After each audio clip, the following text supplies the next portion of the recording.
Assalamualaikum warahmatullahi wabarakatuh. Halo teman-teman, perkenalkan nama saya Muhammad Santoso dari Prodi Pendidikan Guru Madrasah Ibtidaiyah UINSA Surabaya. Ngomong-ngomong, hari ini kita akan membahas tentang ayat muhkam dan ayat mustasyabih.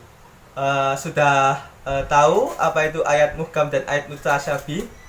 Kalau sudah tahu, alhamdulillah ya. Tapi ini buat yang belum tahu. Oke, sebelum kita bahas, kita perlu asisten. Oke, kita panggil dulu ya asisten kita. Hai Google, Iya, apa yang bisa saya bantu? bisa tolong share materi kita? Bisa, tunggu sebentar. Baik, terima kasih. Eh, Pengertian ayat muhkam. Ayat muhkam ini berasal dari kata ihkam yang artinya kekukuhan, kesempurnaan, dan kesesamaan dan pencegahan. Sedangkan ayat mutasyabih berasal dari kata tasyabuh yang berarti keserupaan dan kesamaan. Ayat muhkam adalah ayat yang dapat dimahami maksud dan maknanya secara langsung. Sedangkan ayat mutasyabih ialah yang ayat yang membutuhkan beberapa penjelasan dari ayat-ayat yang lain sehingga dapat diketahui maknanya. Biasanya ayat muhkam itu ayat yang penjelasannya secara tekstual. Kalau ayat mutasyabih biasanya ayat yang penjelasannya hanya Allah saja yang tahu maknanya. Ayat muhkam biasanya berdiri sendiri, sedangkan ayat mutasyabih membutuhkan ayat lain untuk memperkuatnya. Kemudian ayat muhkam biasa berisi tentang sesuatu yang sudah jelas, yang sudah tertera di ayatnya itu. Sedangkan ayat mutasyabih membutuhkan ayat-ayat yang lain untuk menjelaskannya. Ayat muhkam itu biasanya ayat yang hanya menjelaskan satu takwil saja. Sedangkan ayat mutasyabih biasanya ayat yang dapat menjelaskan banyak takwil. Sudah paham kan? Oke, kita lanjut ke sebab-sebab ayat muhkam dan ayat mutasyabih. Pernah gak sih kalian bertanya, kenapa kok ada ayat mustasyabih?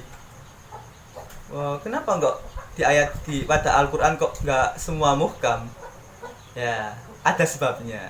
Ini sebabnya. Pertama, adanya kesamaran pada kata atau lafaz.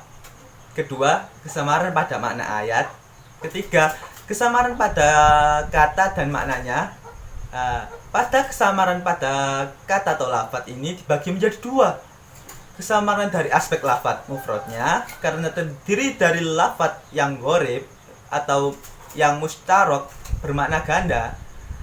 Dan yang kedua, kesamaan lafaz murakkab disebabkan terlalu ringkas atau terlalu luasnya ayat tersebut. Selanjutnya, kesamaran pada makna ayat.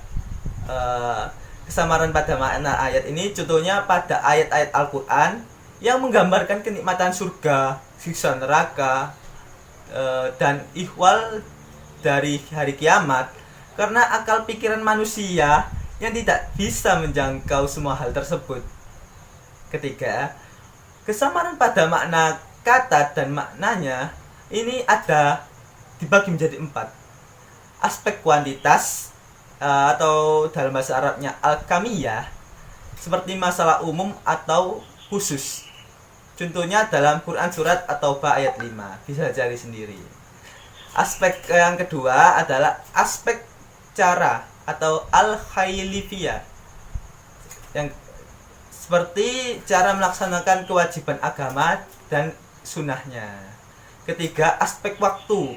Contohnya seperti sampai mana batas kapan melaksanakan suatu perbuatan. Keempat, aspek tempat. Seperti tempat mana yang dimaksud dengan pada ayat tersebut. Sudah paham? Kita lanjut ke selanjutnya. Baik, selanjutnya kita akan membahas tentang ayat muhkam dan ayat mustasyabih. Pertama, ayat muhkam adalah ayat yang dapat diketahui baik lafaz maupun maknanya dan tidak menimbulkan keraguan bagi yang memahaminya. Kedua, Muhkam li zatihi adalah muhkam yang tidak dapat dimansuhkan. Ketiga, muhkam lil ghairihi adalah ayat yang belum dinasak pada zaman Rasulullah. Kemudian kita akan membahas tentang ayat mustasyabih. Ayat ini tidak seorang pun mengetahui maknanya dan takwilnya. Kemudian ayat mustasyabih ini tidak dapat diketahui oleh siapapun meskipun melalui kajian, pembahasan, dan lain-lain.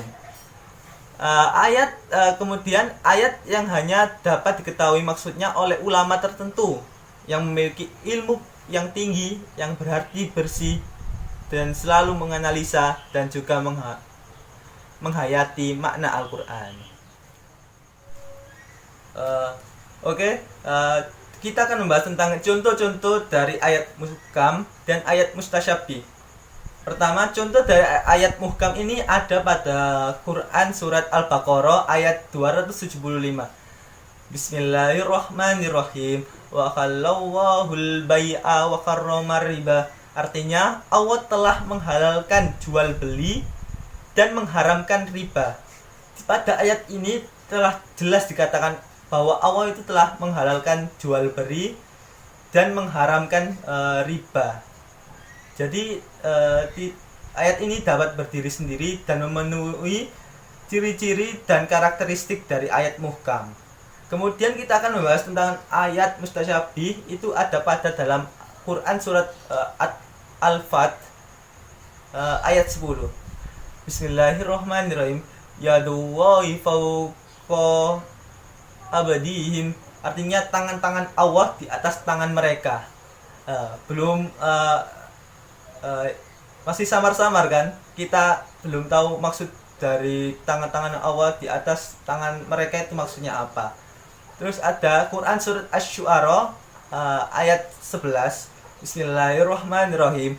Laisa kamitslihi syai'un wa huwas samiul basir. Artinya tidak ada seorang pun yang serupa dengan dia dan dialah yang maha mendengar dan melihat. Sudah jelas kan? Itulah contoh-contoh dari ayat muhkam dan ayat mustasyabih. Hikmah dari ayat muhkam dan ayat mustasyabihat adalah adanya pertama kita bahas ayat muhkam dulu ya.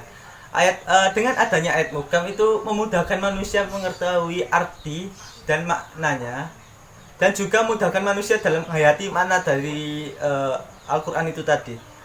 Kemudian mendorong umat manusia untuk giat memahami, menghayati, serta mengamalkan isi kandungan Al-Quran karena lafadznya yang sudah diketahui dan sudah jelas makna atau tafsirannya itu tadi.